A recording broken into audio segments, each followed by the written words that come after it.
बिस्मिल्लाहिर्रहमानिर्रहीम। अस्सलाम वालेकुम। मैं हुसैन इकबाल हूं और आप मेरे यूट्यूब चैनल देख रहे हैं। अगर अभी तक आपने चैनल को सब्सक्राइब नहीं किया तो चैनल को सब्सक्राइब करें और कमेंट सेक्शन में अपनी कीमती राय से आगाह जरूर करें। जनाब, शरीफ खानदान ने वर्ल्ड रिकॉर्ड कायम कर दिया जो किसी मुल्क के किसी खानदान ने अभी तक रिकॉर्ड नहीं कायम किया। रिकॉर्ड अब उनका ये है कि 5 बार एक मुल्क के वजारत उज़्मा जो है वो डायरेक्टली शरीफ खानदान के पास रही है, जिसमें से 3 बार जो मियां नवाज शरीफ साहब हैं वो वजीर आजम रह चुके हैं उस मुल्क के, और अब दूसरी बार जो है वो शहबाज शरीफ साहब भी वजीर आजम बने हैं। तो ये रिकॉर्ड भी शरीफ खानदान के पास गया। इसके साथ साथ अगर वजारत आला की बात करें तो 8 बार जो वजारत आला है वो डायरेक्टली जो है वो शरीफ खानदान के पास रही है, जिसमें से 3 बार ये दोनों भाई शहबाज शरीफ साहब और नवाज शरीफ साहब वजीर आला पंजाब रह चुके हैं,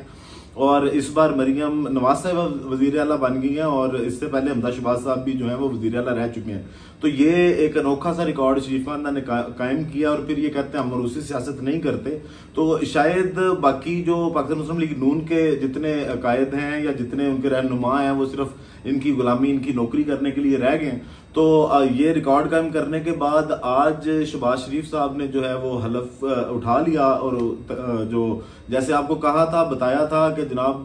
जो सदर हैं आरिफ अलवी साहब, उन्होंने इनकार नहीं किया और वही इनका हलफ लेंगे। आज उन्होंने अपनी आईनी जिम्मेदारी पूरी की, और जो मैंडेट चोर वजीर आजम है उनका आज उन्होंने हलफ ले लिया। अब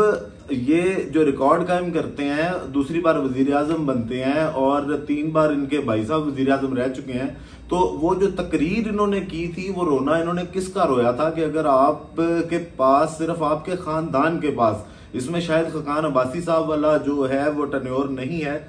ये सिर्फ इन जो डायरेक्टली शरीफ खानदान है उसकी बात है कि उनकी कारकर्दगी का ही रोना का शहबाज शरीफ साहब रोते रहे, और जितने भी मसाइल उन्होंने बताए वो वही मसाइल थे। अब बात करते हैं जनाब के शहबाज शरीफ साहब की हलफबरदारी की तकरीब हो गई, और शहबाज शरीफ साहब को जो है वो बाकायदा कल से प्रोटोकॉल भी दे दिया गया वजारत उज़्मा का। तो अब आगे जो उनकी हलफबरदारी की तकरीब के बाद पहला हमला हुआ है एक बार फिर से तहरीक इंसाफ पे, वो ये हमला है कि जनाब जो सुन्नी इत्तेहाद कौंसिल है उनका जो फैसला इलेक्शन कमीशन ने मखसूस नशिस्तें देने का महफूज किया हुआ था वो आज जारी कर दिया गया, और मखसूस जो 23 नशिस्तें थी सुन्नी इत्तेहाद की जो बनती थी उस पर डाका मार लिया गया। और अब इस डाके का मकसद क्या है जनाब? काजी साहब के पास जब ये फैसला गया था बल्ले वाला, और काजी साहब ने बल्ला छीना था, उस वक्त भी बैरिस्टर गौहर साहब ने भी ये बात की, और वहां पे काजी साहब को ये कहा था कि जनाब अगर आप बल्ले का फैसला इस तरह का देंगे, बल्ला हमसे छीनेंगे, तो मखसूस नशिस्तों पे बड़ा मसला बन जाएगा। तो काजी साहब ने कहा था नहीं नहीं, हम बैठे हैं, जब मामला आएंगे तब देख लेंगे। और अब देखें ना काजी साहब, देखें इसको कि क्या हुआ। आज फिर से इलेक्शन एक्ट की आड़ में एक और डाका मारा गया और फौरन हमला किया गया जो हलफबरदारी की तकरीब है उसके बाद इलेक्शन कमीशन की जानिब से। वो एक मिसाल है ना कि अंधा बांटे रेवड़ी अपनों को, तो ये बिल्कुल वैसे ही हो रहा है कि अभी तक ठंड नहीं पड़ी कि तहरीक इंसाफ को किसी ना किसी तरह से आपने सिस्टम से आउट रखना है, और जितनी उनकी मुश्किलात में इजाफा आप कर सकें उतनी आपने करनी है। और इलेक्शन कमीशन जो है वो इस चीज का जिम्मेदार है कि पहले उन्होंने एक गैर आईनी फैसला किया, और तब ANP को आपने जो है उनका इंतखाबी निशान अलॉट किया, तहरीक इंसाफ के साथ आपने फिर वही सुतेले बेटे वाला काम किया। उसके बाद अगर देखा जाए तो अब जो मखसूस नशिस्तों का मामला था, तो इससे पहले बिल्कुल इसी तरह सीटें अलॉट की जा चुकी हैं BAP को भी, और इलेक्शन कमीशन को उसकी याद दहानी भी करवाई गई तहरीक इंसाफ और सुन्नी इत्तेहाद की जानिब से कि जनाब आप बाप पार्टी को इस तरह से पहले सीटें दे चुके हैं, हमारा हक है, हम 92 सीटों के साथ यहाँ पे बैठे हुए हैं। तो वो, लेकिन उन्होंने कहा नहीं नहीं नहीं, काजी साहब ने बड़ा एक तोहफा तैयार किया हुआ था कि जब ये इत्तेहादी गवर्नमेंट बनेगी, ये PDM 2 बनेगी,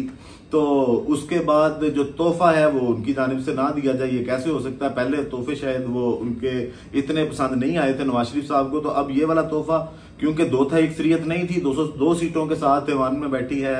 जो इत्तेहादी हुकूमत है, जो मैंडेट चोरी करके बैठे हैं लोगों का, जो फॉर्म 47 की पैदावार है, वो 2 अक्सरियत में नहीं थे, 202 सीटें थी, 224 सीटें दरकार हैं 2 अक्सरियत के लिए। और आज काजी साहब के उस फैसले की बुनियाद पर इलेक्शन कमीशन की जानिब से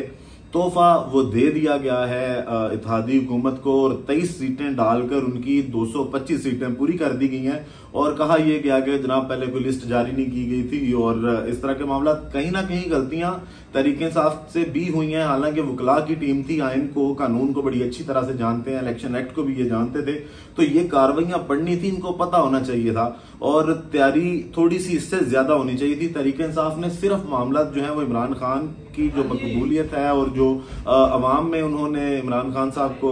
की मकबूलियत के सर पे छोड़ा हुआ था सारा मामला, कि लोग देखेंगे और वो देखेंगे, लोग तो देखेंगे लेकिन कुछ कानूनी चीजें इस तरह की हैं जो तहरीक इंसाफ को खुद भी देखनी चाहिए थी, जिसमें कहीं ना कहीं पे तहरीक इंसाफ की जो वकला की टीम थी, क्योंकि इस वक्त ज्यादा जो लीड कर रही है तहरीक इंसाफ को वकला की टीम ही है, और उनकी जानिब से इस तरह की गलतियां कि पहले से कोई लिस्टें नहीं जारी की गई तो वो जारी होनी चाहिए थी। लेकिन दूसरी जानिब बीएपी की एग्जांपल भी जिस तरह आज बैरिस्टर अली जफर साहब ने भी दी, तो वो मामला इलेक्शन कमीशन को देखने चाहिए थे और बड़ी दिलचस्प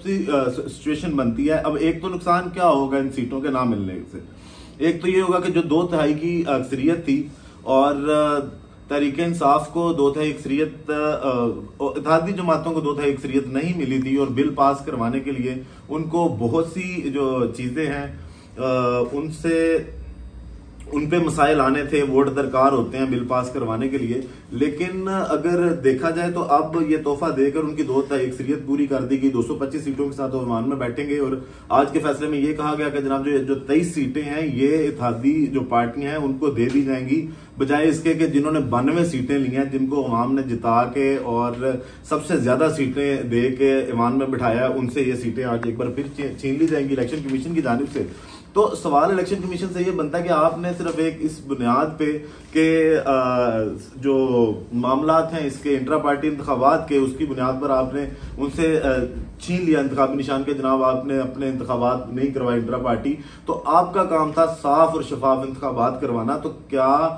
आपने वो साफ शफाफ इंतखाबात करवाए? आपकी जिम्मेदारी थी फॉर्म 45 को अपलोड करना, क्या आपने वो अपलोड किए? जनाब आपने नहीं किए, तो फिर इसका मतलब है कि जो मुतालबा बैरिस्टर जफर साहब ने किया कि आपको इस्तीफा देना चाहिए, आपको घर चले जाना चाहिए, पूरे इलेक्शन कमीशन को घर बैठ जाना चाहिए, क्योंकि ये भी अपनी आईनी जिम्मेदारियां पूरी नहीं कर सके, तो आप भी अपना बोरिया बिस्तरा गोल करें और घर जाएं। अब इसके बाद पाकिस्तान तहरीक इंसाफ ने इंट्रा पार्टी के इंतखाबात करवा लिए, और जो बरसाती मेंढक हैं अकबर एस बाबर साहब, वो एक बार फिर से सामने आए और उन्होंने अब ये फैसला किया कि वो कल इलेक्शन कमीशन जाएंगे दरखास्त लेकर और फिर से इंट्रा पार्टी इंतखाबात जो है उस पर कोई ना कोई हमला करेंगे। अब इसका मकसद क्या है? मकसद सिर्फ इसका ये है जनाब के तहरीक इंसाफ को किसी तरह से आउट किया जाए सारे सिस्टम से, और बार बार उन पर हमले किए जाएं और इमरान खान साहब की मकबूलियत को किसी तरह से कम किया जाए। लेकिन शायद इनको इस चीज की अभी तक समझ नहीं आई कि जितना आप तहरीक इंसाफ को दबा रहे हैं, लोगों में उनकी मकबूलियत उतनी ज्यादा बढ़ती जा रही है और लोगों के दिलों में इमरान खान की मोहब्बत उतनी ज्यादा बढ़ती जा रही है।